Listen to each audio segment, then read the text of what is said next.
আজকের ৮ নং বর্দোয়ালি মণ্ডলের উদ্যোগে এখানে যে যোগদান সভার আয়োজন, প্রায় ছুঁই ১,০০০ জনের যে যোগদান ভারতীয় জনতা পার্টির পতাকা তোলে এই নাগরজোলা বাস স্ট্যান্ডের কাছে। এই অনুষ্ঠানে আমাদের মাঝে উপস্থিত আছেন আমাদের আগরতলা মিউনিসিপাল কর্পোরেশনের মাননীয় মেয়র এবং ৭ রামনগর বিধানসভার যিনি মাননীয় বিধায়ক শ্রী দীপক মজুমদার মহোদয়। আমাদের মাঝে উপস্থিত আছেন শ্রী অসীম ভট্টাচার্য মহোদয়, উনি আমাদের সদর আরবান ডিস্ট্রিক্টের সভাপতি, এখানে প্রভারী হিসাবে, এবং আমাদের যে আরবান কমিটির যিনি সেক্রেটারি বর্দোয়ালি মণ্ডলে প্রভারী হিসেবে আছেন শ্রী সুব্রত চক্রবর্তী মহোদয়, কর্পোরেটর ৩৯ নম্বর ওয়ার্ডের শ্রী অলোক রায় মহোদয়, ৪০ নম্বর ওয়ার্ডের শ্রীমতী শম্পা সরকার চৌধুরী মহোদয়া, ৩৪ নম্বর ওয়ার্ডের শ্রীমতী জাহ্নবী দাস চৌধুরী কর্পোরেটর শ্রী অভিজিৎ মল্লিক ৩৩ নম্বর ওয়ার্ডের, আমাদের কর্পোরেটর ২০ নম্বর ওয়ার্ডের রত্না দত্ত মহোদয়া। এখানে যার সভাপতিত্বে আজকের এই অনুষ্ঠান আমাদের ৮ নং বর্দোয়ালির সম্মানিত সভাপতি শ্রী শ্যামল কুমার দেব মহোদয়, এবং এখানে আমার সামনে অন্যান্য যারা বিভিন্ন পদে আসীন আছেন মণ্ডলের, ডিস্ট্রিক্টের এবং রাজ্যের, এবং বিশাল সংখ্যায় যে উপস্থিত মা বোনেরা, ভাইয়েরা এবং মেয়েরা যারা উপস্থিত আছেন, এবং ভারতীয় জনতা পার্টির সমস্ত কার্যকর্তা এবং মিডিয়া বন্ধুরা, সবাইকে আমি হার্দিক অভিনন্দন ও শুভেচ্ছা জানাতে চাই। আমার পূর্ববর্তী বক্তারা এখানে বিশদভাবে আলোচনা করেছেন যে সত্যি আজকের দিনটা কিন্তু একটা রিমার্কেবল ডে বলা যায়। আমরা ৪৫ বছর পার হয়ে ভারতীয় জনতা পার্টি ৪৬তম বর্ষ ভারতীয় জনতা পার্টি আমরা পালন করছি আজকের দিনে। আমরা তার ইতিহাস আমরা জানি। ১৯৫১ সনে ২১শে অক্টোবর আমাদের যে পূর্বসূরি ছিল ডক্টর শ্যামাপ্রসাদ মুখার্জি, ওনার চেষ্টায় ভারতীয় জনসংঘ তখন তৈরি হয়েছিল, এবং পরবর্তী সময় আমাদের ভারতরত্ন এবং প্রাক্তন প্রধানমন্ত্রী অটল বিহারী বাজপেয়ীজির হাত ধরে ১৯৮০ সনে ভারতীয় জনতা পার্টি প্রতিষ্ঠিত হয়। আজকের দিনে ভাবলে অবাক হয় এক সময় যে ৪ বছর পর, অর্থাৎ ১৯৮৪ সনে যখন পার্লামেন্টারি ইলেকশন হয়, মাত্র ২টো সিট পেয়েছে। আর আজকে সেই ২ সিটের জায়গায় গত বছর আমাদের ৩০৩ ছিল, সেই জায়গায় এখনো আমাদের ২৪০। মানে কোথায় ২? অনেকে কটূক্তি করত, আর সেই জায়গায় এখন সারা ভারতবর্ষের যে ২৮টা রাজ্য আছে এবং ৩টা যে আমাদের ইউনিয়ন টেরিটরি আছে, তার মধ্যে প্রায় সব জায়গায় বলা যায় ২০টা জায়গায় আমাদের ভারতীয় জনতা পার্টির নেতৃত্বাধীন সরকার আছে। সব দিকে বিবেচনা করলে এখন পর্যন্ত যা দেখা যায় যে আমাদের রাজ্যসভায় প্রায় 98 জন আমাদের রাজ্যসভার সদস্য আছে। তাছাড়া ১,৬৫৬ জন নির্বাচিত এমএলএ আছে। শুধু তাই নয়, ১৬৫ জন বিধান পরিষদের সদস্য রয়েছে। তো সেই দিক দিয়ে আমরা যদি চিন্তা করি, সারা ভারতবর্ষের মধ্যে এত বড় একটা বৃহৎ পার্টি আজকে যারা এখানে যোগদান করেছেন, বিভিন্ন পার্টি থেকে আপনারা এসেছেন, আমি ওনাদেরকে ভারতীয় জনতা পার্টিতে স্বাগত জানাচ্ছি। এবং ঠিক সময়ে সঠিক সিদ্ধান্ত আপনারা নিয়েছেন, সেটা আমি নির্দ্বিধায় আমি বলতে পারি। ভারতবর্ষের সমস্ত ব্যক্তি, সারা পৃথিবীর মানুষ এখন দেখছে যে ভারত এখন কোন দিকে যাচ্ছে। আমাদের যশস্বী প্রধানমন্ত্রী নরেন্দ্র মোদীজি যেভাবে দেশকে সামনের দিকে এগিয়ে নিয়ে যাচ্ছে এবং যেসব কঠোর সিদ্ধান্ত উনি নিচ্ছেন, আগে কোনো প্রধানমন্ত্রী বা কোনো সরকারের প্রধান সেইভাবে চিন্তাই করেন। কিছুদিন আগেও আপনারা যে আমাদের ওয়ার্ক বোর্ডের যে আমাদের ডিসিশন নেওয়া হয়েছে, সেটা আগে কোনোদিন মানে আমি ভাবতেও পারি না। এই নিয়েও অনেক কথা, কি হবে। তো এই ওয়ার্ক বোর্ডের এখন সমস্ত যারা সংখ্যালঘু সম্প্রদায়, মুসলিম ভাই বোনেরা, তারা পর্যন্ত খুশি। এবং মুসলিম প্রধান বহু রাষ্ট্রের মধ্যে এই ওয়াকফ বোর্ডের, ভারতবর্ষে যেভাবে তাকে ছলে বলে কৌশলে কংগ্রেস এবং ইউপিএ সরকারের সময়ে কিছু ব্যক্তিগত কিছু লোকের স্বার্থের জন্য এটাকে এইভাবে আইন ওনাদের মতো করে তৈরি করেছিল, সেই জায়গায় মাননীয় প্রধানমন্ত্রীজির নেতৃত্বে সেটাকে সংশোধন করে গরিব মানুষদের জন্য, যারা ওয়াকফ বোর্ডের জমি নিয়ে যারা এতদিন ধরে সাদ আল্লাস করেছে, তাদের কিন্তু কোমর ভেঙে গেছে। আজকে মাননীয় প্রধানমন্ত্রীজি 3 তালাক নিয়ে, আমরা সবাই জানি 3 তালাক আমাদের মুসলিম বোনেরা মায়েদের উপর একটা অদ্ভুত যে এক আইন, সে আইনের কারণে তাদের উপর কি নির্যাতন হতো, সেখানেও মাননীয় প্রধানমন্ত্রীজি কুঠারাঘাত করেছেন। আমাদের ডক্টর শ্যামাপ্রসাদ মুখার্জি, জম্মু এন্ড কাশ্মীর নিয়ে আমরা কত কথা শুনেছি। একই দেশের মধ্যে 2 প্রধান, 2 বিধান, তো হতে পারে না। সেই জায়গায় 2 নিশান, সেই জায়গার মধ্যে মাননীয় প্রধানমন্ত্রীজি ডক্টর শ্যামাপ্রসাদ মুখার্জি কাশ্মীরে গিয়ে সেখানে প্রাণ বলিদান হয়েছেন শুধু তার বিরোধিতা করতে গিয়ে। সেটা মাননীয় প্রধানমন্ত্রীজি 370 যে ধারা, সেটাকে উনি বিরোধ করেছেন। একটার পর একটা, কোনো জায়গার মধ্যে কোনো কম্প্রোমাইজ করেননি। এবং এতদিন ধরে আমরা যে রাজনীতি আমরা দেখতাম, সেটা কেন্দ্রের রাজনীতিই বলুন, রাজ্যের রাজনীতিই বলুন, যে ডাইনেস্টি ভিত্তিক যে রাজনীতি, সেই জায়গার মধ্যেও কিন্তু ভারতীয় জনতা পার্টির নেতৃত্বাধীন সরকার, মাননীয় প্রধানমন্ত্রীজি দেখিয়ে দিয়েছেন এবং শিখিয়ে দিয়েছেন। এবং সমস্ত সরকার, আপনারা আগের যতগুলো সরকার আছে, ভ্রষ্টাচারে ভরা, সমস্ত জায়গায় ভ্রষ্টাচার, মানে রাজনীতি করতে হবে, ভ্রষ্টাচার থাকতে হবে। এবং রাজনীতি করে এই কারণে, এই যে একটা পরিবেশ, সেই জায়গা থেকে বেরিয়ে বলছে যে এছাড়াও রাজনীতি করা যায়, স্বচ্ছ রাজনীতি করা যায়, স্বচ্ছ প্রশাসন মানুষের কাছে দেওয়া যায়। সেইভাবে আমাদের রাজ্য সরকারও আমরা সেই দিশায় আমরা কাজ করছি। কারণ বহুদিনের এই সমস্যা, এবং বিশেষ করে এখানে 35 বছরের রাজত্বে যেভাবে খুন, সন্ত্রাস, অগ্নিসংযোগ, ধর্ষণ বাদ নেই, কোথায় কোথায় আমরা দেখতাম। এই নাগের জলার মধ্যেও আপনারা দেখতেন, এদিক দিয়ে তো আমরা গাড়ি নিয়ে আমি প্রায়ই যেতাম, স্কুটার নিয়ে যেতাম, কি অবস্থা ছিল আমরা মাঝে মাঝে ভুলে যাই কি অবস্থা ছিল এখানে। সেই জায়গায় কিন্তু এখন একটা সুন্দর পরিবেশ এখানে সৃষ্টি হয়েছে। আমি একটা উদাহরণ দিলাম, এখানে এটা টিপ অফ দ্য আইসবার্গ। সারা ত্রিপুরার মধ্যে এই ধরনের একটা পরিবেশ আমরা সৃষ্টি করতে পেরেছি। কারণ মানুষ শান্তি চায়, মানুষ চায় না কোনো জায়গার মধ্যে হইচই থাকুক, গন্ডগোল থাকুক, মাঝে সাঝে খবর আসে, কিন্তু ইমিডিয়েটলি আমরা কিন্তু সেই দিকে আমরা নজর দেই, দেওয়ার পরে সেখানে সমস্যার সমাধান করি। কারণ এতদিন ধরে কমিউনিস্টরা যে মাইন্ডসেট মানুষের মধ্যে মানে ঢুকিয়েছে, এইভাবে বুঝি রাজনীতি করতে হয়।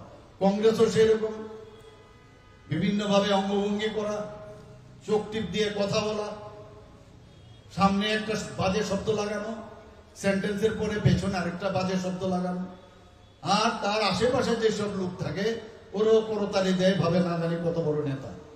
কিন্তু আমরা জানি এরা ভ্রষ্টাচারে ভর্তি, এবং এই রাজনীতির ভিতরে অনেক লোক পেছনে ছুটত, নানা রকম নাটক অঙ্গভঙ্গি করে মানুষকে বিভ্রান্ত করার চেষ্টা করছে। মানে সেই জায়গা থেকে আজকে আমরা একটা জায়গায় আমরা এসেছি। মানুষ এই ধরনের নাট্যকারদের প্রয়োজন নেই, এখন বুঝে গেছে এখন। এবং আমি নিশ্চিত যে আগামী দিন যে নোটার সাথে কমিউনিস্টরা এখন যুদ্ধ করছে, নোটার সাথে, নোটার থেকেও কম ভোট পাচ্ছে ওরা, এখনো বলছে যে না আমরা চলে আসবো আগামী দিন। এবং যাদের রক্তে আজকে এত এত লোক খুন হয়েছে যে পার্টি, তারা কি হাত মিলিয়েছে এখানে কমিউনিস্টদের সাথে? ভাবা যায় কোনোদিন? কি জবাব দেবে ওই সব ব্যক্তিদের? আমার মনে আছে সাউথে একবার গিয়েছিলাম, একটা লিস্ট আমাকে দিল, অবিভক্ত সাউথে প্রায় 69 জনের একটা লিস্ট, কতজনকে খুন ওরা করেছে সমস্ত জায়গায়, সারা ত্রিপুরার মধ্যে বিভিন্ন জায়গায়। আমাদের ভারতীয় জনতা পার্টি চানমোহন ত্রিপুরা থেকে আরম্ভ করে মানে বাদ যায়নি, কত লোককে ওরা নৃশংসভাবে হত্যা করেছে। কিন্তু সাদা কুর্তা পরে বিভিন্নভাবে সমাজতান্ত্রিক কথা বলে এমন একটা হাবভাব দেখাতো যে সাধারণ মানুষের জন্য, শ্রমজীবী মানুষের সরকার, গরিব খেটে খাওয়া মানুষদের সরকার, এগুলো বলত। এবং যারা মালিক শ্রমিক তাদের মধ্যে একটা বিভেদ সৃষ্টি করেছে। আমাদের পণ্ডিত দীনদয়ালজি বারবার বলছে যে আমাদের দেশ স্বাধীন হয়েছে ঠিকই, কিন্তু এই দেশকে আমরা সামনের দিকে আমরা কিভাবে নিয়ে যাব, আমাদের চিন্তা ভাবনা করতে হবে। একটা মিশ্র একটা রাজনৈতিক চিন্তা ভাবনা করে এই দেশকে চালানোর চেষ্টা করা হয়েছে এই দেশ স্বাধীন হওয়ার পর। উনি বলছেন যে না কমিউনিজম এখানে চলবে ভারতবর্ষে, না এখানে ক্যাপিটালিজম চলবে, সমাজবাদ চলবে না, অ্যানার্কিজম চলবে না। তাহলে কি করতে হবে? উনি আমাদের উপহার দিয়েছেন, কি দিয়েছেন? ইন্টিগ্রাল হিউম্যানিজম, একাত্মক মানববাদ। অর্থাৎ সবাইকে নিয়ে আমাদের চলতে হবে, কেউ আমরা একে আলাদা কেউ নাই। আমার শরীরের সমস্ত অঙ্গ প্রত্যঙ্গ যেরকম আছে, একটা ছাড়া আরেকটা চলবে না, সেরকম সমাজের প্রতিটা ব্যক্তিকে নিয়ে আমাদের সামনের দিকে যেতে হবে। তো এই থিওরি আজকে আমাদের মাননীয় প্রধানমন্ত্রী নরেন্দ্র মোদীজি এবং আমাদের ভারতীয় জনতা পার্টি সেই নীতি মেনে আমাদের কাজ করছে। বলছেন অন্তর্দয় পর্যন্ত যারা লাস্ট মাইলে আছে, যাদের কোনো সুযোগ সুবিধা এখন পর্যন্ত পায়নি, তাদের কাছে আমাদের নিয়ে যেতে হবে। আজকে আমরা যদি জল জীবন মিশনের কথাই বলি, প্রধানমন্ত্রী আবাস যোজনার কথা বলি, প্রধানমন্ত্রী যতগুলো স্কিম, আমি যদি একটার পর একটা বলি, সবকটা স্কিম যদি আপনারা দেখবেন গরিব মানুষদের জন্য। আমরা প্রধানমন্ত্রী জন আরোগ্য যোজনায় এখন পর্যন্ত 100% আমাদের যে স্যাচুরেশন পয়েন্ট, যে টার্গেট, সেই স্যাচুরেশন পয়েন্ট আমরা এসেছি। মুখ্যমন্ত্রী জন আরোগ্য যোজনা আমরা সেই প্রধানমন্ত্রীর আদর্শে আমরা অনুপ্রাণিত হয়ে আমরা ঠিক করলাম যে 5 লক্ষের মতো লোক কাভারেজ আছে, যে ক্যাপিং আছে, কিন্তু বাকি লোক কোথায় যাবে? মুখ্যমন্ত্রী জন আরোগ্য যোজনা আমরা সেখানে স্টার্ট করলাম। একই কায়দা 5 লক্ষ ফ্যামিলির প্রতি বছর দেওয়া হবে এই স্কিমের মাধ্যমে। আপনারা এই ভারতীয় জনতা পার্টি বিষয়ে আরো অনেক কিছু আপনারা যারা আজকে যোগদান করেছেন, আপনারা বুঝতে পারবেন, একটা মিউজিক আপনারা ফিল করবেন ভারতীয় জনতা পার্টিতে আপনারা জয়েন করার পরে। এর মধ্যে আপনারা দেখেছেন আমরা এবার বাজেটে যারা বিরোধীরা বলছেন যে বিভিন্ন সময় সুন্দর সুন্দর কথা নাকি আমরা বলি, কাজের বেলায় আমরা কিছু করি না। এবার জবাব দিয়ে দিয়েছিলাম বিধানসভায়, একদম 1, 2, 3 করে কি কি আমরা বলেছি এবং কি কি আমরা করিনি তো নেই। আর কমিউনিস্টদের কথা বলেনি, ওরা তো আজকে রামনবমী, আজকে এখানে যারা আমি যেটা বলছিলাম যে এক তো আজকে আমাদের প্রতিষ্ঠাতা দিবস, পাশাপাশি রামনবমীর দিন আজকে আপনারা যোগদান করেছেন, এর জন্য আপনাদেরকে এত সুন্দর দিনে আপনারা এখানে। কিন্তু কমিউনিস্টরা তো ভগবান বিশ্বাসই করে না, ওরা তো রামনবমী বুঝে না, কিছুই বুঝে না ওরা। আমরা সব জায়গার মধ্যে মাননীয় প্রধানমন্ত্রীজি যেসব আমাদের যে মন্দিরগুলো নতুন ভাবে সৃষ্টি করার চেষ্টা করছেন, কারণ এর মধ্যে আমাদের একাত্মবোধের যে ভ্রাতৃত্ব বোধ, আমরা সবাই সেই মন্দিরের মধ্যে যদি আমরা যাই, আমরা ত্রিপুরাতে এখন সব জায়গার মধ্যে মন্দিরগুলোকে নতুন ভাবে আমরা প্রতিষ্ঠিত করার চেষ্টা আমরা করছি। কারণ ওনারা হচ্ছেন নাস্তিক। নাস্তিক শুরুই হয় ন দিয়ে, না, সবকিছুতে নেগেটিভ, না না না। তো বিধানসভাতেও দেখি সবকিছুতে না। আর আমরা যারা আছি, আমরা মানে আস্থা, আস্তিক। এর জন্য আমরা মানুষের উপর বিশ্বাস আমাদের আছে এবং মানুষ আমাদের উপর আস্থা আছে, বিশ্বাস আছে। তবেই ওই 2 থেকে আজকে কোথায় ভারতীয় জনতা পার্টির নেতৃত্বাধীন সরকার এবং পার্লামেন্টে আজকে রাজ করছে। মানুষের বিশ্বাস আছে, যা বলে তাই করে। এবার আমরা বাজেটে মুখ্যমন্ত্রী শস্য শ্যামলা যোজনা আমরা কি এবারে যোজনা এবারে নিচ্ছি, এতে কি যে আরো ভালো মানে এমন সব ফসল হোক যেগুলো মানুষ অ্যাকসেপ্ট করবে, তার জন্য আমরা বাজেটে এই অর্থ বছরে প্রায় 5 কোটি টাকার মতো আমরা রেখেছি। এতে করে যে ফলনশীল, উচ্চ ফলনশীল জাতীয় যাতে ফসল তৈরি হয় তার জন্য আমরা রেখেছি। আপনারা শুনে নিশ্চয়ই খুশি হবেন। মুখ্যমন্ত্রী বালিকা সমৃদ্ধি যোজনা, সেটা আমরা রেখেছি। এটার অর্থটা কি? অর্থাৎ অন্তর্দয়ে ঘরের কোনো যদি কন্যা সেখানে জন্মগ্রহণ করে, তাকে 50,000 টাকা তার নামে ফিক্সড ডিপোজিট রাখা হবে এবং এই 50,000 টাকা যখন তার 18 বছর হবে, সুদ সমেত কয়েক লাখ টাকা সে পাবে এবং তার বিয়ে বাবদ বা তার পড়াশোনার বাবদ সেটা কাজে লাগবে। এটাকে বললে ভারতীয় জনতা পার্টির নেতৃত্বাধীন সরকার। বন্ধুগণ, আমরা মুখ্যমন্ত্রী কন্যা বিবাহ যোজনা একটা এবার আমরা করেছি। এটা কি? অর্থাৎ অন্তর্দয় ফ্যামিলির যে কোনো একজন কন্যাকে আমরা তার বিয়ের খরচ বাবদ 50,000 টাকা আমরা দেব। আগে তো আমরা কোনোদিন শুনিনি এইভাবে। এই ধরনের সরকার কোথাও আপনারা শুনেছেন কিনা আমার জানা নেই। আমরা সেই কাজটা করেছি।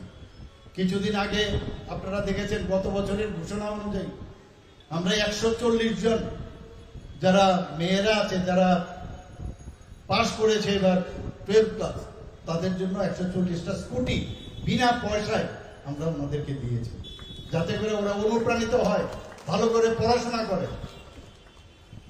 এবার আমরা ঠিক করলাম chief minister assistant for sun and daughter, তাদের যারা ভারতীয় এই ত্রিপুরাতে যারা বাসিন্দা, যারা বিএসএফ এ চাকরি করে বা সিআরপিএফ এ চাকরি করে, বিভিন্ন যেসব প্যারামিলিটারি ফোর্সে চাকরি করে, তারা যদি কোনো কারণে দেখা যায় দেশ রক্ষার্থে শহীদ হয়েছে, তাদের ছেলে মেয়েদের আমরা যদি 18 বছরের উপরে হয় তাদের জন্য আমরা ভাতার আমরা এই বাজেটে আমরা রেখেছি। বন্ধুগণ, এই ত্রিপুরা এখন কোন জায়গায় গেছে যখন কম্পেয়ার করা হয় অন্যান্য রাজ্যের তুলনায়? আমাদের আইন শৃঙ্খলা নিয়ে যেটা আমার পূর্ববর্তী বক্তা বলেছেন, আইন শৃঙ্খলা এখানে আইন শৃঙ্খলা নেই। এত সুন্দরভাবে এখানে আইন শৃঙ্খলা প্রতিষ্ঠিত হয়েছে। আগে এখান থেকে যদি আমরা ধর্মনগর যেতাম 8 ঘন্টা, 10 ঘন্টা, 12 ঘন্টা লাগতো। এসকর্ট ছাড়া যাওয়া যেত না, উদয়পুরেও যাওয়া যেত না, বিভিন্ন জায়গায় আপনারা সবাই জানেন আমরা বক্তব্য। সেই জায়গায় কিছুদিন আগে আপনারা দেখেছেন ত্রিপুরাতে সমস্ত এনটিটিএফ হোক, এনএলএফটি হোক, সবাই তাদের অস্ত্র ওনারা সারেন্ডার করেছে। এবং আমরা বলতে পারি যে ত্রিপুরা এমন একটা রাজ্য যেখানে কোথাও কোনো রকম টেররিস্ট আর এখানে নেই এবং টেররিস্ট মুক্ত ত্রিপুরা আমরা বলতে পারি। মাননীয় প্রধানমন্ত্রীজি 2014-র আগে, আপনারা একবার এগুলো ভুললে চলবে না, 2014-র আগে এমন একটা অবস্থা হয়েছিল ইউপিএ সরকারের সময় এই ভারতবর্ষ টিকবে কি টিকবে না এমন একটা অবস্থা হয়েছিল। যখন আমাদের প্রধানমন্ত্রীজি শ্রী নরেন্দ্র মোদীজি যখন দায়িত্বভার নিলেন, আমরাও কিন্তু শঙ্কিত ছিলাম, কি জানি কি করবে। কিন্তু কি চমৎকার করলেন। কোথায় গেল সে পার্লামেন্টের মধ্যে পাকিস্তান থেকে সে টেররিস্ট এসে যেভাবে অ্যাটাক করেছে, এখন তো আর দেখা যায় না। আমাদের সোলজারদের গলা কেটে ভারতবর্ষের মধ্যে ফেলে দিত, এখন তো দেখা যায় না।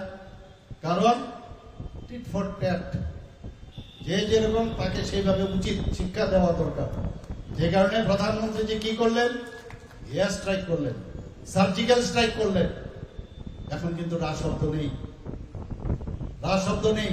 আমাদের বোম্বেতে বোম ব্লাস্টিং, তাছাড়া আমাদের নর্থ ইস্টে বিভিন্ন জায়গায় বোম ব্লাস্টিং, এবং যেভাবে ওখানে নির্বিচারে গুলি চালিয়েছিল সবাই আমরা জানি বোম্বের ঘটনা।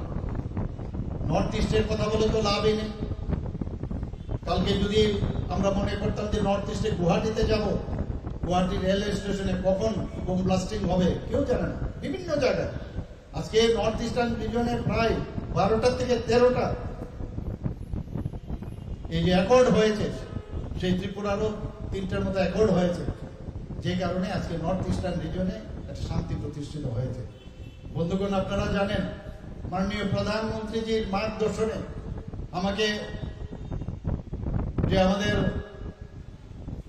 যে নর্থ ইস্টের ডোনার মিনিস্ট্রি থেকে কালকে মিটিং আছে, এখানে ভিডিও কনফারেন্সের সমস্ত যারা মুখ্যমন্ত্রীরা আছেন সেখানে আমাকে কনভেনার করা হয়েছে।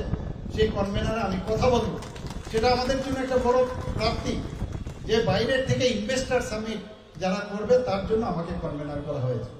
I am nothing, I am the ambassador of yours. আমি আপনাদের প্রতিনিধিও না, কিন্তু এই যে সম্মানটা দিয়েছে এতে করে ত্রিপুরাতে যেহেতু শান্তি প্রতিষ্ঠিত হয়েছে, মানুষ এখন ত্রিপুরাতেও ইনভেস্ট করতে চাইছে। কিছুদিন আগেও এখানে ইনভেস্টার্স মিট হয়েছে, সেই ইনভেস্টার্স মিটে আমাদের প্রায় 87টার মতো ইনভেস্টার্স আমাদের ত্রিপুরা সরকারের সাথে মৌ করেছে। প্রায় 3,700 কোটি টাকার মৌ স্বাক্ষরিত হয়েছে সর্বত্র।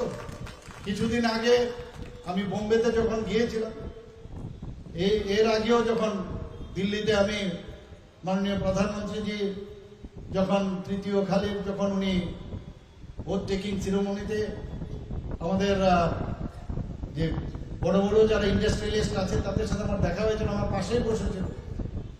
ওনাদের সাথে আমি কথা বললাম, ওনার টিমও এখানে পাঠিয়েছে। সেই টিম এসে আমরা বললাম ত্রিপুরাতে এই জিনিস আছে, আপনারা ইচ্ছা করলে তার সদ্ব্যবহার করতে পারেন। এখানে আপনারা ফ্যাক্টরি লাগাতে পারেন, বাঁশের থেকে ইথানল তৈরি হতে পারে। বিভিন্ন বিষয়ে আধিকারিকদের নিয়ে আমি বসেছি। তো সেইভাবে বাইরের থেকে আদানিজির সাথে আমার কথা হয়েছে, আমাদের টাটা গ্রুপের চেয়ারম্যানের ওনার সাথে কথা হয়েছে। তো বিভিন্নভাবে এখানে আমরা চাইছি যে কর্মসংস্থানের সুযোগ যাতে আরো বেশি করে বৃদ্ধি হয়। সরকার তো চাইছেই, আমাদের ট্রান্সপারেন্সির সরকার গত দুদিনও আপনারা দেখেছেন পুলিশের চাকরি আমরা দিয়েছি, এবং যারা চাকরি পেয়েছে বলছে এই সরকার আছে বলে আমরা চাকরিটা পেয়েছি। আর কিছুদিন আগেই পশ্চিমবাংলার আপনারা দেখেছেন যে কতগুলো চাকরি বাতিল হয়ে গেল, 10,323-এর মতো পশ্চিমবাংলা তো মানে বাতিল হয়ে গেছে। আর এখানে আমরা তারপরের দিনে আমরা চাকরি দিলাম, কোথাও কোনো সমস্যা নেই, কোনো প্রবলেম নেই। কারণ এই কারণে ট্রান্সপারেন্সির মাধ্যমে আমরা চাকরি, কারণ আমরা চাই, যার माननीय प्रधानमंत्री जी बार बार बोलते हैं कि आप एक बार सोचो, जो जिसका कोई नहीं है, घर से अगर निकले, छोटा सा परिवार से निकले, बस्ती से निकले, वो किसके पास जाएगा, कौन नेता के पास जाएगा? अब उनके बारे में आप सोचो। इसीलिए कोशिश करो 100% मेरिट बेसिस पर कोई भी एग्जाम हो। চলছি আমরা আস্তে আস্তে করে এরকম চিন্তা ভাবনা করছি, কারণ এখানে ওই যখন প্রসেশনে আসবেন তবেই চাকরি পাবেন। করতে করতে 3 বার প্রায় 15 বছর ধরে ঘুরিয়ে যখন জুতোর সুতলি খুলে গেল তারপরে চাকরি দিল, সেই চাকরিও বেনিয়ম। আমরা এরকম চাকরি দিতে চাই না। আমরা চাকরি দিতে চাই যাতে এটা পার্মানেন্ট হয়। আমরা চাই যে মানুষের মনের যে কথা, মানুষের যে অভিব্যক্তি, সেটাকে বোঝার চেষ্টা করা। ভারতীয় জনতা পার্টিতে আপনারা এসছেন, আপনারা বুঝতে পারবেন যে এটা কি পার্টি। এটা শুধু পলিটিক্যাল পার্টি না, এটা আধ্যাত্মিক চিন্তা ভাবনার পার্টি। সামাজিক সমাজ নিয়ে চিন্তা ভাবনা করে। আমরা অনেকে ক্লাব টাপ করি, ঠিকই সামাজিক কর্ম করি, এই পার্টির মধ্যে সবকিছু হয়। আমরা মন্দিরেও পূজা করি, আমরা বিভিন্ন জায়গায় স্বচ্ছ ভারত অভিযান, আগে এমনিতেই বলা হতো, আমরা স্বচ্ছ ভারত অভিযানে রাস্তাঘাট থেকে আমরা পরিষ্কার পরিচ্ছন্ন করি। তো সব দিক দিয়ে মাননীয় প্রধানমন্ত্রীজি রাম মন্দির নির্মাণ করে উনি বুঝিয়ে দিয়েছেন যে আধ্যাত্মিক দিক দিয়ে ভারতের কত উন্নত। যে রাম মন্দির তৈরির জন্য বছরের পর বছর কত লোক শহীদ হয়েছিল, সেই জায়গায় আজকে মাননীয় প্রধানমন্ত্রীজির কারণে সেখানে রাম মন্দির প্রতিষ্ঠিত হয়েছে। আমরাও চাইছি এই যে একটা বাতাবরণ সারা ভারতবর্ষের মধ্যে সৃষ্টি হয়েছে, সেটাকে সামনে রেখে আমরা কাজ করি। আপনারা নিশ্চয়ই এ বিষয়ে অবগত আছেন, 2017-18-তে আমাদের রাজ্য যে সামনের দিকে এগিয়ে যাচ্ছে তার মেইন কয়েকটা ডাটা আপনাদের সামনে আমি রাখছি। 2017-18-তে আমাদের এখানে মাথা পিছু গড় আয় কত ছিল? 1,444,000। এখন কত হয়েছে? এখন 1,77,723 টাকা হয়েছে আমাদের ত্রিপুরায়। তাহলে কত ডিফারেন্স হলো? এবং এই যে আয়, মাথা পিছু গড় আয়, সেটা সিকিমের পরে এই যে 8টা রাজ্য আছে তার মধ্যে ত্রিপুরা হচ্ছে সেকেন্ড হাইয়েস্ট সেই দিক থেকে। 2023-24-এর কথা বলছি, এখন আরো বাড়বে। এবং যে কারণে আমাদের যে এসডিজি, যেটা সাস্টেনেবল ডেভেলপমেন্ট গোলস যে প্যারামিটার, সেখানে দেখা গেছে ত্রিপুরা আগে টপ পারফর্মার ছিল, এখন টপ পারফর্মার থেকে এখন বলছে ফ্রন্ট রানার হিসাবে স্বীকৃতি পেয়েছে ত্রিপুরা। এখানে আপনারা নিশ্চয়ই খুশি হবে যে 2017-18 অর্থ বছরে রাজ্যের যে নিজস্ব আয় কত ছিল? 1,09,15 কোটি টাকা। আর এবার 2025-26-এ আমরা আনুমানিক যে আরই যেটা পাচ্ছি সেটা কত হতে পারে? 4,514 কোটি টাকা রাজস্ব আয়। এটাকে বলে আত্মনির্ভর ত্রিপুরা, আত্মনির্ভর ভারত। মাননীয় প্রধানমন্ত্রীজির অর্থনৈতিক দিক দিয়েও কিভাবে দেশকে স্টেবিলাইজ করছে, কোথায় 11th পজিশনে ছিল অর্থনৈতিক দিক দিয়ে, সেটাকে 5ম স্থানে নিয়ে এসছে। তো সেটা কি করে হবে? সমস্ত রাজ্যগুলো যদি উন্নত হয় তবে সেটা সম্ভব হবে। আমরাও সেভাবে কাজ করছি। আমি জল জীবন মিশনের কথা বলছি। আমাদের জল জীবন মিশন শুরু হওয়ার আগে ত্রিপুরাতে কত পার্সেন্টেজ ছিল জল মানুষের বাড়িতে? 3%, অনলি 3%। আর এখন কত? প্রায় 85.12%। কোথায় 3% আর 85.12%। এবং জাতীয় গড় কত? 79.98%। আমরা কোথায় এগিয়ে গেছি এবং খুব স্পিডে আমরা যাচ্ছি। বহু লোক বলে যে বাইরে অনেক জায়গার মধ্যে জল নেই, জল নেই। আমাদের পাহাড় এলাকায় জলস্তর অনেক নিচে এবং সেখানে খুব কঠিন, বোর করে জল আনা মুশকিল। সেখানে আমরা ইনোভেটিভ যে স্কিম সেগুলো আমরা এনেছি। ক্যাচ দ্য রেইন, জলকে ধরে রাখতে হবে, বৃষ্টির জলকে কিভাবে ধরে রাখতে হবে তার আমরা সেখানে পরিকল্পনা করেছি। সেখানে ড্যাম তৈরি করেছি, যেখানে ছড়ার জল আছে তাকে পরিশ্রুত করে সেই জলকে কিভাবে দেওয়া যায় সমস্ত ঘরে ঘরে তার ব্যবস্থা করছি। ছোট ছোট যে ছড়া আছে, স্ট্রিম আছে, তার থেকে জল আমরা নিয়ে, তো এই ইনোভেটিভ যে স্কিম সেগুলো আমরা ব্যবহার করে আমি নিশ্চিত যে আগামী দিনে আমাদের জনজাতি অধ্যুষিত এলাকায় সেখানেও আমি এবারও বিধানসভায় সমস্ত আমি বলেছি কোন কোন জায়গায় আমাদের FTH এর আমরা কানেকশন আমরা দিয়েছি, সেগুলো আমরা বলেছি। এবং শুধু তাই নয়, আমাদের এই যে নর্থ ইস্টের মধ্যে ধলাই জেলা যেটাকে বলা হয় যে অ্যাসপিরেশনাল ডিস্ট্রিক্ট, সেখানেও আমাদের ৫ম জাতীয় জল পুরস্কার 2023-এ পেয়েছে আমাদের এই দলাই জেলা। কাজে মানুষের ওদের তো মুখে খালি ফালতু কথাই বলে, কাজের কাজ কিছুই জানে না, ডাটা নেই, কিচ্ছু নেই, খালি এই কথা বলে বলে বিভ্রান্ত করার চেষ্টা করছে। প্রধানমন্ত্রী আবাস যোজনার কথা যদি গ্রামীণের কথা আমরা বলি, এখন পর্যন্ত আমাদের ত্রিপুরাতে গ্রামীণ এলাকায় প্রায় ৩,৬৮,০০০ ঘর নির্মিত হয়ে গেছে এবং তাতে করে কত টাকা খরচ হয়েছে? ৩,০০০ কোটি টাকার মতো তাতে খরচ হয়েছে। এই টাকাটা কিন্তু গ্রামের মধ্যে আছে। আর্থসামাজিক উন্নয়ন আমাদের ত্রিপুরাতে সমস্ত জায়গায় আমরা দেখতে পাচ্ছি, মানুষ খুশি। শুধু তাই নয়, প্রধানমন্ত্রী আবাস যোজনায় যেটা আমাদের আরবানে আছে সেখানেও প্রায় ১২০০ কোটি টাকা খরচ করা হয়েছে এবং ৭০,০০০ উপর ঘর এখানে নির্মাণ হয়েছে। আমরা মহিলাদের কথা যদি বলি, আমরা এটা বলতে পারি যে আমরা এখানে এই ত্রিপুরা সরকার গঠিত হওয়ার পর থেকে বহু স্কিম আমরা মহিলাদের জন্য আমরা অনেক স্কিম আমরা তৈরি করেছি। আপনারা জানেন যে এর মধ্যে 33% রিজার্ভেশন ওনাদেরকে আমরা দিয়েছি। কোথাও কোনো গভর্নমেন্টের যদি কোনো স্টল তৈরি হয় সেখানে 50% মহিলাদের দিতে হবে, সেটা আমরা করেছি। আমাদের 8টা ডিস্ট্রিক্টের মধ্যে ওয়েস্ট ডিস্ট্রিক্টে 2টো আর বাকি 7টা ডিস্ট্রিক্টে 7টা আমরা মহিলা থানা আমরা করেছি। কারণ আপনারা জানেন যে মহিলারা অনেক সময় পুলিশ যারা আছেন তাদের কাছে পুরুষ পুলিশ যারা আছেন তাদের কাছে অনেক কথা বলতে পারেন না, সেখানে মহিলার দ্বারা পরিচালিত আমরা 8টা মহিলা থানা করেছি। শুধু তাই না, প্রায় 137 TSR এর মধ্যে আমরা মহিলা এবার ওনাদেরকে নিযুক্তি দিয়েছি এবং আমি নিজেও দেখেছি তারা কিন্তু কোনো অংশে পুরুষদের থেকে কম নয়। আমাদের মহিলাদের ত্রিপুরাতে তো আমি বারবার বলি যে 28টা রাজ্যের মধ্যে আমরা নিচের থেকে আমরা 3য় স্থানে আছি। মহিলাদের ক্ষেত্রে আমাদের নির্যাতনের যে প্যারামিটার আছে তার দিক দিয়েও কিন্তু আমরা এখন এখানে সর্বনিম্ন দিক দিয়ে আমরা 8ম স্থানে আমরা এখানে আছি।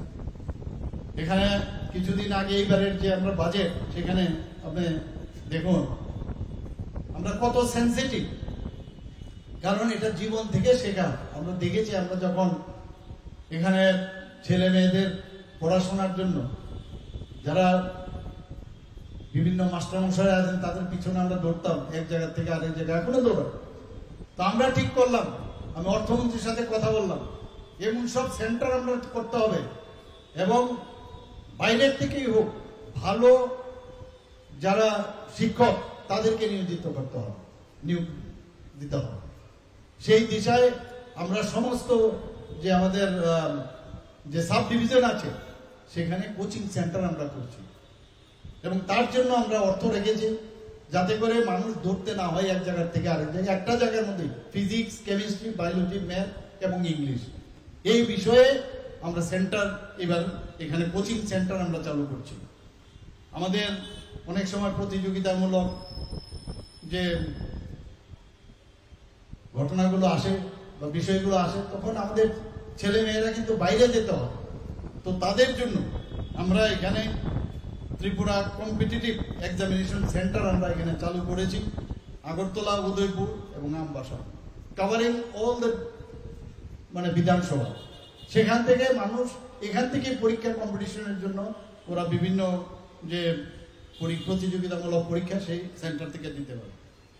চোখের সমস্যা সম্পর্কে আমরা জানি, এবার আমাদের বাজেটে আমরা রেখেছি এক্সক্লুসিভলি শুধু একটা আই হসপিটাল হবে। সেখানে আইয়ের যা যা আছে যা সুপার স্পেশালিটি আছে সেই ব্যবস্থা একটা হসপিটাল, তার জন্য প্রায় 100 কোটি টাকা রাখা হয়েছে, আগরতলায় সেটা হতে যাচ্ছে। আমাদের এখানে যানজটের সাংঘাতিক সমস্যা আপনারা সবাই জানেন, আমরাও ভুক্তভোগী। তো চেষ্টা করছি যানজট থেকে কিভাবে মুক্তি পাওয়া যায়। আমার অনেক বিষয় আমার অর্থমন্ত্রীর সাথে আমি কথা বলি। তো এইবার একটা যে উড়ালপুল তৈরি হবে সেটা রাধানগর থেকে হয়ে আপনার জগন্নাথ জগন্নাথ বাড়ি রোড হয়ে সেটা IGM হসপিটালের সামনে ল্যান্ড করবে। তার জন্য এখানে প্রায় 492 কোটি টাকা সংস্থান রাখা হয়েছে। তাছাড়া উদয়পুরেও একটা এরকম একটা ফ্লাইওভার হবে, সেখানেও 355 কোটি টাকা রাখা হয়েছে। আমরা চাই এখানে মোটর স্ট্যান্ড থেকে যদি আমরা ল্যান্ড করাতে পারি সে RMS চৌমনি, তাহলে আরেকটা ফ্লাইওভার এখান থেকে এসে কানেক্ট হতে পারবে, এবং আবার আরেকটা বিকে রোড হয়ে যদি সেটা উজ্জয়ন্ত প্যালেসের সামনে করা যায়, সেখানেও একটা ফ্লাইওভার করার আমরা চিন্তা ভাবনা আছে। এবং আমরা একটার পর একটা আমরা মানুষের সুবিধার্থে সেই কাজগুলো আমরা করব। আপনারা এর মধ্যে দেখেছেন যে মৎস্য চাষে ত্রিপুরা কিন্তু আমরা চেষ্টা করছি যাতে স্বয়ংসম্পূর্ণ হতে পারে। এর জন্য 59 জেলায় একটা প্রশিক্ষণ কেন্দ্র আমরা স্থাপন করছি, তার মধ্যে আমরা প্রায় 9 কোটি টাকার মতো সেখানে সংস্থান আমরা রেখেছি। কৈলাসহর এবং উদয়পুরে আমরা মাল্টিপারপাস স্পোর্টস ইনডোর হল নির্মাণ করার আমরা সেই প্রধান এখানে রেখেছি। আমরা আরো বিভিন্ন জায়গায় যাতে 50টি জিমনাসিয়াম স্থাপন করা যায়, তার জন্য এবারের আমরা এই বাজেটে আমরা রেখেছি। বাদারঘাট স্পোর্টস কমপ্লেক্সে আপনারা দেখেছেন গত পরশুদিন আমি সেখানে ইনগুরেট করলাম। এখানে যে ট্র্যাক আছে, যে অ্যাথলেটিক ট্র্যাক, নেতা নেত্রীদের নামে তো অনেক কিছু হয়। তা আমি যখন স্পোর্টস মিনিস্টারের সাথে কথা বললাম, তা আমি বললাম যারা ত্রিপুরার জন্য কাজ করেছে, যারা নাম কুড়িয়েছে তাদের নামে করতে হবে, এবং যারা এখন এই পৃথিবীতে নেই। তো দেবভক্তি জমাতের নামে আমি নাম দিলাম।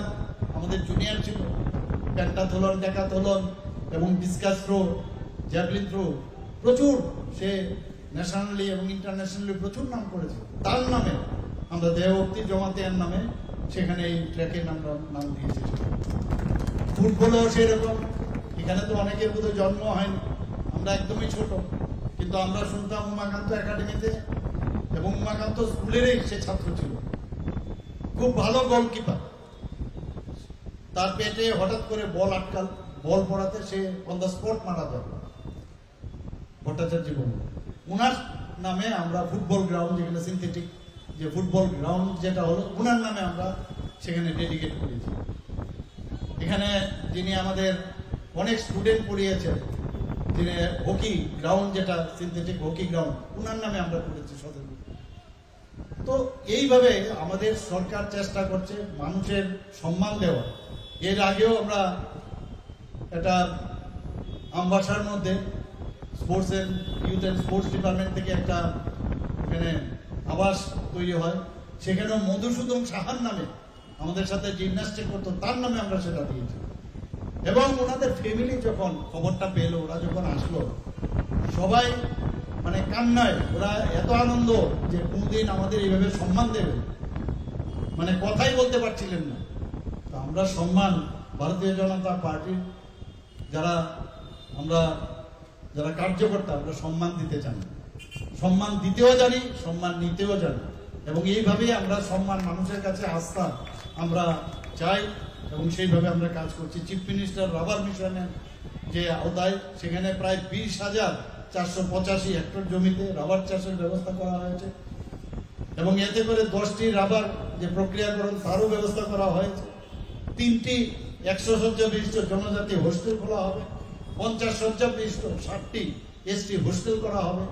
তো এই সরকার আসার পর সবচেয়ে বেশি মাননীয় প্রধানমন্ত্রীজি জনজাতিদের জন্য যা করেছেন, আমরাও সেই দিশায় আমরা করছি। আগে রাজন্য আমলের ইতিহাসে মুছে দেওয়ার চেষ্টা করেছিল, আর আমাদের সরকার এসে তাদেরকে সত্যিকারের সম্মান দেওয়া হয়েছে। আপনারা জানেন কিছুদিন আগে টাটা গ্রুপের সাথে আমাদের মৌ হয়েছে, এখানে যে পুরানো যে রাজভবন, সেটাকে একটা 5 স্টার হোটেল হবে। 5 স্টার হোটেলটা কি 5 স্টার হোটেল? যে কমার্শিয়াল 5 স্টার হোটেল না, সেটাকে একটা হেরিটেজ 5 স্টার হোটেল হবে। সেখানে 4টা এক্সক্লুসিভ রুম হবে, যেগুলো রাজন্যের যে স্টাইল আছে, রাজন্য আমলের যে স্টাইল, সেই আমল। এবং সেখানে আপনারা সবাই জানেন আমাদের রবীন্দ্রনাথ ঠাকুর এখানে 7বার ত্রিপুরাতে এসেছিলেন, এবং ওখানে উনি থেকেছেন, এবং ওখানকার যে রাজন্য আমলের যা যা আছে রেট্রো ফিটিং করে আমরা সেইগুলোকে আমরা অলরেডি প্রায় 17 কোটি টাকা খরচ করে সেটাকে ঠিক করেছি। বাকি আরো যে প্রায় 100টা, মানে 4টা বাদ দিয়ে আর বাকি নর্মাল যে হোটেলের রুমগুলো হবে সেই রুমগুলো হেরিটেজ টাইপের হবে। তো এখন এক একটা রুমে আমার কাছে যা ওনারা বললেন যে 4টা যে রুম হবে প্রায় প্রতিদিন 1.5 লাখ টাকা কম হবে। এটা কে কারা আসবে? ওনাদের যে টাটা গ্রুপের যে চেইন আছে সেই চেইন দেশ বিদেশ থেকে এখানে আসবে, নিজেরা প্লেন ভাড়া করে এখানে আসবেন। তারা যখন আসবে এবং প্রায় 200 জনের মতো ডাইরেক্টলি ওখানে রিক্রুটমেন্ট হবে আমাদের ছেলেমেয়েদের, এবং ইনডাইরেক্টলি হবে বিভিন্নভাবে, ট্রান্সপোর্ট থেকে আরম্ভ করে বেভারেজ থেকে আরম্ভ করে বিভিন্নভাবে হবে। তখন বিদেশ থেকে যখন চার্টার প্লেন নিয়ে আসবে তারা তো শুধু ওই হোটেলে বসে থাকবে না, তারা বিভিন্ন আমাদের যে জায়গাগুলো আছে দেখার মতো জায়গা, মাতা ত্রিপুরেশ্বরী মন্দিরই হোক, আমাদের ঊনকোটি হোক, আমাদের ছবিমুড়াই হোক, আমাদের বিভিন্ন যেসব জায়গাগুলো আছে সেখানে যাবে। তো সেখানে যাবে এবং মাণিক্য ডাইনেস্টি সম্পর্কে ওনারা জানবেন। মাণিক্য ডাইনেস্টি সম্পর্কে খালি ত্রিপুরার লোক জানেন, পৃথিবীর এবং ভারতবর্ষের মানুষ তো জানে না। তো সেইভাবে কথা বলার পর আমরা সেই সলিউশনে এসেছি, তাতে করে আগামী দিন আমি নিশ্চিত যে একটা বিরাট একটা চেইন আসবে এবং ত্রিপুরাকে সারা পৃথিবীর মধ্যে মানুষ জানবে। তো আমরা সব দিকে আমরা চেষ্টা করছি যে সবাই যেন, আমরা যেটা বললাম যে পণ্ডিত দীনদয়ালজি যে বলছেন যে সবাইকে নিয়ে আমাদের চলতে হবে, এবং প্রধানমন্ত্রীজি সেই দিশাই বলছেন সবকা সাথ সবকা বিকাশ, বিশ্বাস আর তার প্রয়াস, সেই কাজটা আমরা কিন্তু করছি। প্রধানমন্ত্রীজি বারবার বলছেন যে থানাগুলো যে আছে বিভিন্ন থানা, সেই থানাগুলো পুরনো, সেই থানাগুলো ভেঙে সেখানে মাল্টি স্টোরি বিল্ডিং আপনারা বানান, তাতে করে যারা পুলিশ অফিসার বা অন্যান্য কর্মচারীরা এখানে থাকবেন সেই বিল্ডিং এ যখন থাকবেন তাদের মধ্যে একটা ফিলিংস হবে যে এটা আমাদের জায়গা, এবং কোনো সমস্যা হলে তাকে আর বাড়ির থেকে আসতে হবে না, এখানে থেকেই কিন্তু কুইক রেসপন্স যে বিষয় সেটা দেওয়া যাবে। তো সেই মাথায় রেখে আমরা এখানে আগরতলার যে পশ্চিম থানা, পূর্ব থানা এবং অন্যান্য যেসব জায়গাগুলো আছে মধুপুর থেকে আরম্ভ করে বহু জায়গার মধ্যে আমরা এইবার বাজেটে রেখেছি, এগুলোকে ডিমোলিশ করে নতুনভাবে থানা এখানে আমরা করব। বাগবাসা থানা এবং বাইকুড়া থানা এবং বিলুনিয়া থানা। তো আমরা চেষ্টা করছি যে ত্রিপুরাকে সুন্দর করার, একদিকে আর্থিকভাবে আর্থসামাজিক উন্নয়ন এবং আরেক দিক দিয়ে আমাদের এখানে মাননীয় প্রধানমন্ত্রী যেভাবে দেশকে সুরক্ষিত করেছেন, আর্থিকভাবে সুরক্ষিত করেছেন, ইনফ্রাস্ট্রাকচার ডেভেলপমেন্টে সুরক্ষিত করেছেন, আমরাও সেই দিশায় আমরা কাজ করছি। সবাইকে আজকে এখানে যারা উপস্থিত হয়েছেন, আপনারা অনেকক্ষণ ধরে এখানে বসেছেন, আমাদের কথা আপনারা শুনেছেন, এবং আপনাদের কাছে একটা রাস্তা চলে এলো। এখন আমাদের এখানে মাননীয় প্রধানমন্ত্রীজি যে 6টা ন্যাশনাল হাইওয়ে দিয়েছেন, আমি অনেক জায়গায় বলি যে এটা রাস্তা না, আমাদের আগামী দিন রাস্তা দেখাচ্ছেন। আপনারাও কিন্তু একটা রাস্তা পেয়েছেন। আমি আশা করি আপনারা ভারতীয় জনতা পার্টিতে যোগদানের পরে এই দেশকে কিভাবে শক্তিশালী করা যাবে, এই রাজ্যকে কিভাবে শক্তিশালী করা যাবে সেই রাস্তাটা কিন্তু আপনারা পেয়ে গেছেন। আমি মন্ডল সভাপতিকে বলবো ওনাদেরকে সবসময় যোগাযোগ রাখা, ওনাদের সাজেশন নেওয়া, এবং ওনারাও মাঝে মাঝে, কারণ আমাদের তো অনেক সময় প্রশিক্ষণ হয়, সেই প্রশিক্ষণে